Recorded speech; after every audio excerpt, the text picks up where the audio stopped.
Leyla Əliyeva Dənizkənarı Milli Parkda keçirilən Azərbaycan təbiətinin izi ilə adlı sərginin açılışında iştirak etdi.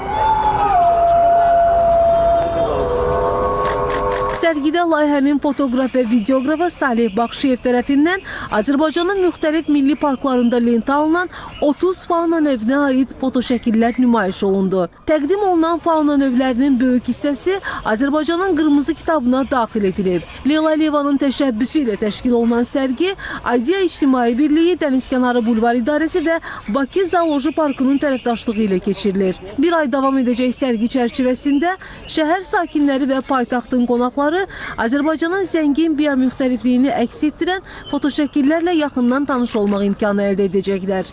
Qeyd edək ki, Leyla Əliyevanın təşəbbüsü ilə 2025-ci ildə fəaliyyətə başlayan Explore Azərbaycan with Idea layihəsinin əsas məqsədi Azərbaycanın təbiətinin təkrarolunmaz gözəlliklərini yerli və beynəlxalq auditoriyaya tanıtmaq, həmçinin ölkəmizin bu özünəməxsus zənginliyini əks etdirən multimedia bazası formalaşdırmaqdır. Layihə yalnız maarifləndirici xarakter daşımır, eyni zamanda təbiətin qorunması və gələcək nəsillərə ötürülməsi üçün çağırışdır.